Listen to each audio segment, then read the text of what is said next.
guys, what's up? This is part 2 of my favorite movies of all time list. These are the newer movies, or, they're definitely not as old as some of the ones in my first video. And, I don't know, we're not going to go in any order, because there is no order. So, we're just going to start with Easy A. I love Emma Stone so much. I'm pretty sure this was the movie that really made me love her. I had seen Zombieland, but I didn't really recognize Emma Stone in it until I watched it again, or until my brother told me.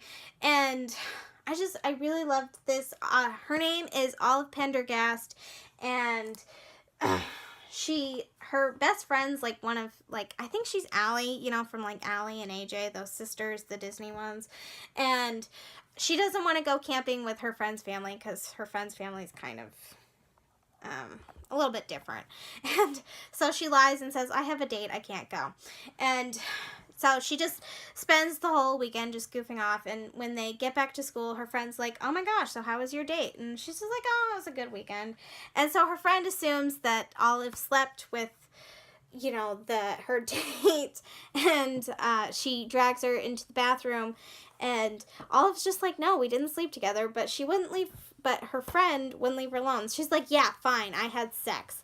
And Amanda Bynes was in the stall, and Amanda, her father's a pastor, and so she's always, preaching celibacy and all that, and so she spreads the rumor that Olive had sex, and so everybody looks at her differently, and she helps out a friend, and because everybody thinks she's slept with guys anyway, and her friend asks her if she will pretend like she slept with them, and so she does. And then everybody starts to think she's a hooker, or because she accepts money for all sorts of sexual type activities. And she paints an A on her chest because she just read The Scarlet Letter by Nathaniel Hawthorne, and she feels kind of like Hester Prynne because everybody's judging her without really knowing the whole story.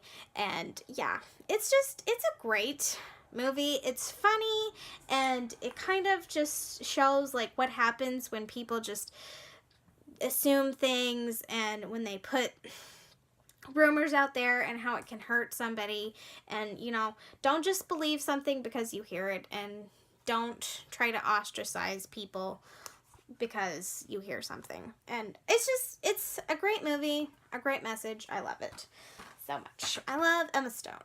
The next movie is Beauty and the Beast. I have always loved the animated version, although when I saw it in the movie and I fell in love with it, and I love it more than the animated version. Sorry, not sorry. I love it so much. It's beautiful. I love Emma Watson just in general, but I think she does an outstanding job as Belle. Just totally bookish. It's a great movie. It's Beauty and the Beast. I love it. It's my favorite fairy tale because,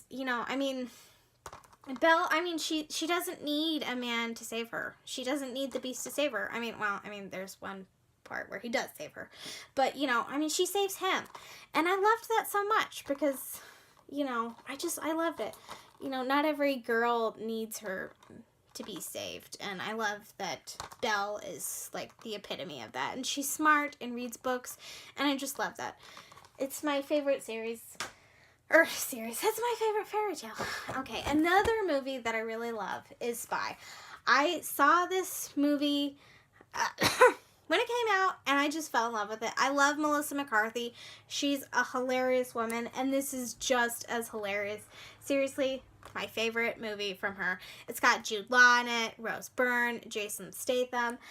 Melissa McCarthy, she is a CIA agent, but she mostly is just been on the tech side. And Jude Law has been her partner, but then something happens, and they find out, the CIA finds out that they've been exposed, and so they have to send her undercover because Rose Byrne, she's the bad guy, and they have to send people they have to send Melissa McCarthy because Rose Byrne doesn't know who that is. Rose Byrne knows who all the active agents are who actually, you know, go into the field. And yeah, so she's trying to find, I think it's a bomb or something. It's a weapon of some kind. And she's trying to intercept that and make sure that it doesn't land into the hand of terrorists. It's an amazing movie. The director is Paul Feig. Paul Feig is like super, at least I think that's how you say his last name. You know, he directed Ghostbusters and Bridesmaids. You know, he really focuses on, you know, like women and all that. And I really love that. It's a great story. You know, she's a badass. She's the one who saves the day and all that. I just love that. All right. And my next one is the Pitch Perfect series. I feel so weird. And this came out, I think, when I was a junior, or at least it came in theaters. It might not. It might have come out when I was a senior. And I remember, I feel like all my friends saw it and I didn't. And they were raving about it and quoting it. And I felt so left out. And I finally watched it when it came on HBO. And I'm just like, they were so right to, like, rave about this movie and quote it. It is hilarious. I watched it on my Kindle. And, like, I laughed so hard it hurt. It was just an amazing movie. I love it so much. Anna Kendrick is Becca, and she is at college, and she just wants to be, you know, like a music producer, and she decides to join the Barden Bellas, and that is an a cappella group, and she's trying to, they want to win this, I don't know I can't remember what it's called, but they want to win, and Aubrey, she's the leader, and she wants to do it the traditional way, the way they've always done it, but Becca's just like, no, that's not working. And so, yeah, she basically reinvents the Bellas with the help of everybody else, but it's just a great movie. I think the second one is actually probably my favorite, but I love all of them. Pitch Perfect 3 is great. It was a great ending to the franchise. That's what it's called. OMG. And I don't know. It was just such a great franchise. And I love it, and I'm so sad that it's over. I'm sad. Okay, anyways, I love the Pitch Perfect movies. So if you have not watched them yet, you should watch them. All right. My favorite Disney movie, probably, I mean, I really love Beauty and the Beast, but maybe, like, my favorite animated is Frozen. I love Olaf so much. Like, seriously, Olaf, like, made the movie for me. Like, I even have an Olaf doll. No joke. My mom got it for me, I think, and she got me, like, Olaf pajamas. And I love Olaf. Josh Gad was, like, the perfect actor to play him, and you know, it's a great story. I love what they did, you know, at the end. You know, Elsa has magical frozen powers, and she turns the land of Arendelle, into, is that right? I can't remember. It sounds so much like the Lord of the Rings elf place, and so it's hard to, or maybe, yeah. Anyways, and I love that, you know, I love the dynamic. I love how it ended, because it's great. I mean, I'm sure you've seen Frozen, so I don't really, well, and Anna's on, so she freezes everything. Anna tries to go and convince her, hey, unfreeze things. Yeah, it's great. And my other, like, the other Disney movie that I really love is Maleficent. You know, I wasn't, like, sure about it at first, but then my mom watched it, and she's like, you're gonna love it. And I do, you know. I mean, Maleficent was, like, a bad bitch in the Sleeping Beauty animated version, but I really love her in this. I mean, you get to see why she is the way she is, and I loved it. I love her and Aurora's relationship, and I love the way it ended. You know, I feel like I love how Disney, I don't want to say, like, they did things out of the box, but I mean, they kind of, like, changed it, so it wasn't, like, the standard true love's kiss type thing. Although, not that anybody gets kissed. And, well, I mean, yeah, whatever. Anyways, I just love that it wasn't that standard type thing, you know. It was such a good movie. And I'm so excited for Frozen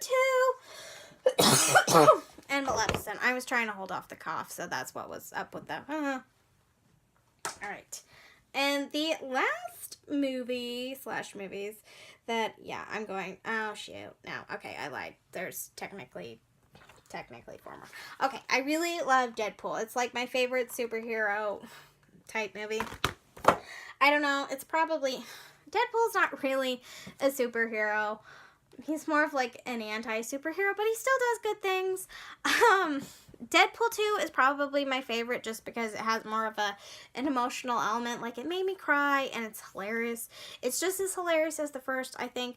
My brother still loves the first one, and if you don't know, yeah, Deadpool he's played by Ryan Reynolds. He's a mercenary, and, Ryan Reynolds was born to play Deadpool. Like, seriously, nobody else could do better than he does. And Deadpool is Wade. His name is Wade, and he finds out he's a mercenary. He's called the Merc with the Mouth, and he finds out that he has cancer and he's gonna die. And he found Vanessa, I'm pretty sure that's his name. That's his lady love, and you know, she's trying so hard to like save him. And so, I mean, he takes this offer that will, you know, make him not have cancer, and basically. Yeah, I mean, he doesn't have cancer anymore. He's, like, kind of, like, immortal. And, like, he can't die. And so, yeah, basically, in this movie, he's trying to find out the guy who basically put him through hell. And, yeah, I really love that. And I'm not going to tell you what Deadpool 2 is about, just because that's, like, too spoilery. But definitely, if you loved this and you've been worried about this, check it out. Although, I don't know how you could not watch it. Because if you really loved this, yeah. My sister and I went to see this in the theater, and it was so worth it. I love this movie so much. I love Deadpool. I want Deadpool to be around forever. Alright, and the last movie I'm going to talk about is the Resident Evil franchise. Generally, I'm not a zombie person, but I really, really love this franchise. I love Mila Jovovich. She plays Alice, and she works for the Umbrella Corporation, and basically, they created this virus called the T-virus, and it makes people zombies, into zombies, and it gets released, and the Red Queen, they have an underground lair, because that's not shady at all. Anyways, it gets released, and the Red Queen who runs the lair, she seals everything off, and she kills all of the workers down there, and Alice was above, and she loses her memory, and when she wakes up, so she doesn't remember anything, and this team comes in, and they're, you know, supposed to find out why the Red Queen went rogue, and so they go down, and they see everybody's dead, but then they don't stay dead, and they find out why, and I really loved all of the movies. You know, I think the way it is over now, there's 6 movies, yeah, and I mean, not everyone is a slam dunk, but for the most part, I think they're all really good. The way it ended was, I think, really, like, believable, and I think my favorite one in the franchise is probably the 3rd one, and that's Resident Evil Extinction. It's just, she's always a badass, but she's, like, major badass in this movie. I love it so much. I love the whole Resident Evil movies. They're so great. And even if you're not a zombie person, I mean, check them out, because I seriously am not a zombie person, and I love these movies. And yeah, so I think that's it. Obviously, these are not all of my favorite movies. I have a ton more, but I was just trying to, like, go as fast as I can and not make these videos super long. I am planning on, like, doing maybe, like, certain genre type recommendation videos, and so you'll see my favorites then and all that. And so, like, what are your favorites? And your new ones, your old ones, I don't care. So I think that is it. And I will see you guys later.